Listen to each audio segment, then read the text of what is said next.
My name is Lena Hale, and the day my mother decided to tell my children that I was a failure, something inside me went perfectly, permanently quiet. Before I tell you how this ends, before you judge what I did, listen carefully. If you've ever been betrayed by the person who was supposed to protect you, I want you to tell me in the comments. Share this story with someone who needs it, and watch until the end, because the moment she realizes who I really am, it changes everything. It happened on a Sunday. Of course it did. Sundays are when people pretend they're holy and do their worst damage in daylight. We were in my living room, toys scattered on the rug, my son on the floor with his cars, my daughter at the table coloring a house with a roof too big for the page, my mother stood by the window, coffee in her hand, back straight, like she still owned the place. She didn't lower her voice. She smiled. And she said it like a casual observation, like commenting on the weather. Your mom couldn't keep a marriage or a career. The room didn't move, the air didn't move, my daughter's crayon stopped mid-line. What? My son asked. Just one word. Soft. My mother laughed lightly. I'm just saying, sweetheart, some people aren't built for commitment or success. I felt it in my chest first, a tight surgical pressure, like something vital had been removed without anesthesia. Mom, I said. She turned to me slowly, calm, confident, enjoying herself. What? They're old enough to know the truth. My daughter looked at me, not confused, studying, like she was filing this moment away for later. Is that true? She asked. I opened my mouth. Nothing came out. Because what was I supposed to defend? The marriage that ended with me packing bags at midnight while my husband stared at his phone? The jobs I lost, the contracts that fell through, the years I spent invisible while my mother narrated my life like a cautionary tale? My mother took my silence as permission. You see, she continued, crouching slightly, getting closer to them, some women just don't finish what they start. That's when I realized something terrifying. She wasn't angry, she was proud. I felt heat rise up my neck. My hands curled into fists so tight my nails bit skin. I could have screamed. I could have thrown her out. I could have defended myself. I didn't. I looked at my children and said quietly, "Go to your rooms." My mother scoffed. "Oh, don't be dramatic." They left anyway.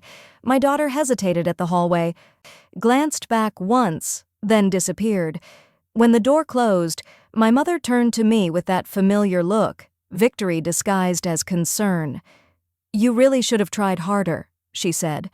I nodded, not because I agreed, but because in that moment I made a decision she would never see coming, and I let her believe she had won.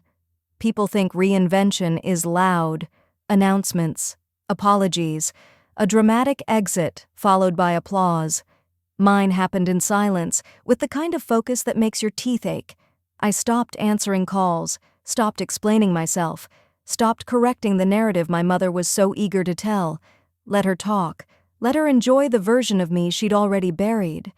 At night, after the kids were asleep, I worked like I was running from something that could still reach me. Laptop balanced on my knees. Legal documents open at 2 a.m. Coffee gone cold because I forgot it existed. I didn't cry, I didn't journal, I didn't heal, I built. Your projections are aggressive, one investor said over video, his voice wrapped in skepticism. They're accurate, I replied. You're just used to women asking permission. Silence. Then, send me the full deck. Another call, another face. You don't have the pedigree, a venture partner said flatly. No recent wins, no stable backing. I have traction, I said, and I have leverage. He leaned back. From where? I smiled for the first time in weeks. You'll see. The divorce finalized on a Thursday. My ex signed the papers without looking at me. You still chasing that thing? He asked, pen hovering. I already caught it, I said. He laughed. You always did live in the future. No, I said. You just never bothered to come with me. He left before the ink dried. There were days I nearly folded, not because I didn't believe in what I was building, but because belief doesn't pay retainers. I argued with lawyers who charged by the minute and listened to men explain my own numbers back to me like they'd invented them. "Ma'am, you need to temper expectations," one advisor said. I leaned forward. "You need to catch up." I hired quietly, fired quickly, learned who could keep up and who needed to be left behind. I slept 4 hours a night and told myself it was temporary. It wasn't. My mother never asked where I worked. She didn't ask because she assumed she already knew the answer. Unemployed, unstable, still flailing. At family gatherings, she'd sigh loudly and say things like, "She's figuring things out," as if I were a delayed child. I let her. Every word sharpened me. One evening, my assistant, young, brilliant, terrified, called me after midnight. "The numbers are in," she said. "We crossed the threshold." I closed my eyes. "Again," I said. "Say it again." "We're live," she whispered. "Fully funded, global." I didn't celebrate. I opened a new calendar, board meetings, expansion, security protocols. I bought suits I never wore to family events. Signed an office lease under an LLC no one could trace back to me. Changed my number. No one in my family knew where I worked. And I planned to keep it that way. The call came in the middle of a meeting that could have moved markets. Glass walls, 12 people, a screen full of numbers that bent when I spoke. I was mid-sentence when my assistant's name lit up my phone. Twice. I ignored it. The third time, I didn't. "Excuse me," I said, already standing. I stepped into my office and closed the door. "This better be urgent." Her voice was tight, controlled panic. "Security just called. There's a woman in the lobby refusing to leave." I exhaled slowly. "And?" "She says she's your mother." The word landed heavier than it should have. Not shock, recognition, like hearing a song you didn't know you remembered. "She's causing a scene," my assistant added, "demanding to see you. She's telling the guards they're incompetent." I smiled. "Put security through." A man's voice replaced hers, professional, apologetic. "Ma'am, your mother is refusing to leave the lobby." I walked to the window, 40 floors up. The city looked obedient from here. "What's she saying?" I asked. "She's insisting you work here. Claims we're lying. Says she knows people." Of course she did. I pictured her, chin lifted, voice sharpened to a blade, performing authority she hadn't earned in decades. She'd come to confirm her version of me, to see the failure up close. "Is she threatening anyone?" I asked. "No, ma'am, but she's loud, demeaning staff. We've asked her to leave multiple times." I didn't hesitate. "Let her know the CEO has no available time." Silence on the line. "I'm sorry, ma'am," he said carefully. "The CEO?" "Yes." Another pause. Then, "Understood." I ended the call and returned to the meeting. "Where were we?" I asked. No one questioned it. They never did. 10 minutes later, the internal security feed pinged my tablet. I didn't open it right away. I already knew what I'd see. Eventually, curiosity won. There she was. Same posture, same coat she wore when she wanted to look important. She stood in the center of my lobby like it was a stage built for her. A guard spoke calmly. She waved him off. "I don't care who the CEO is," she snapped. "I raised her. She's lying to you." The guard gestured toward the desk.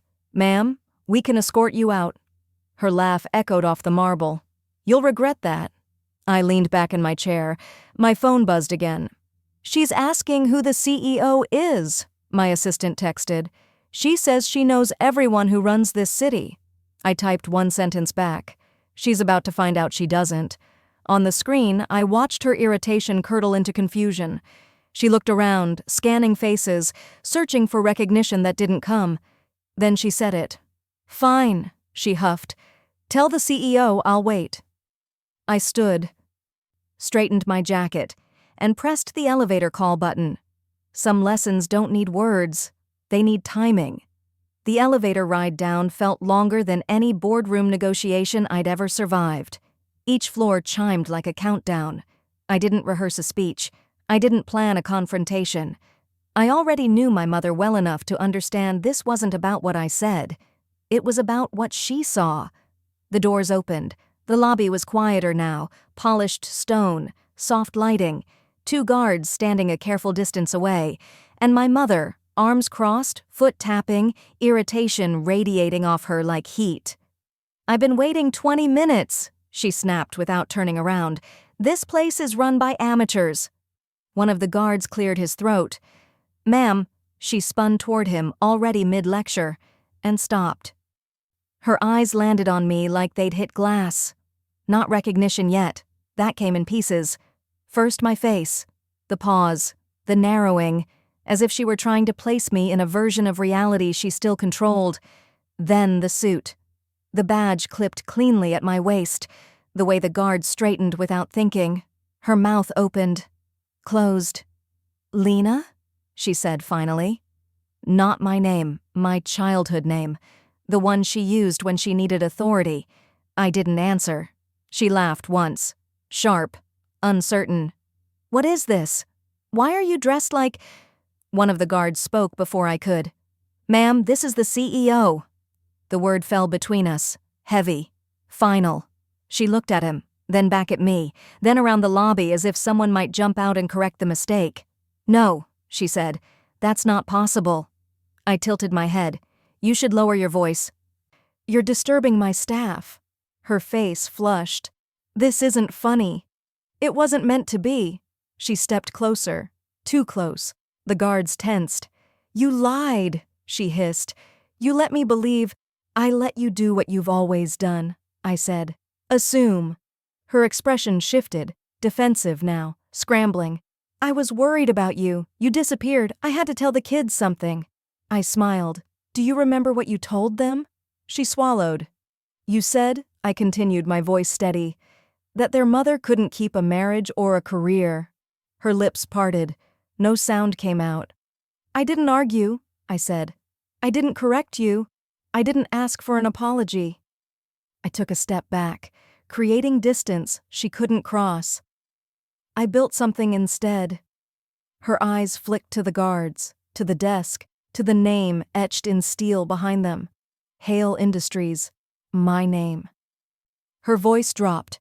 "I'm your mother." I nodded once. "And this is my building." Silence stretched thin. I turned to security. "Please escort her out." Her head snapped back to me. "You wouldn't." "I already did," I said. They moved in. Gently, professionally. She didn't fight. She just stared at me as they led her toward the doors, like she was trying to memorize a version of me she'd never believed in. I didn't wave. I didn't follow. I watched the doors close. Then I went back upstairs. To work.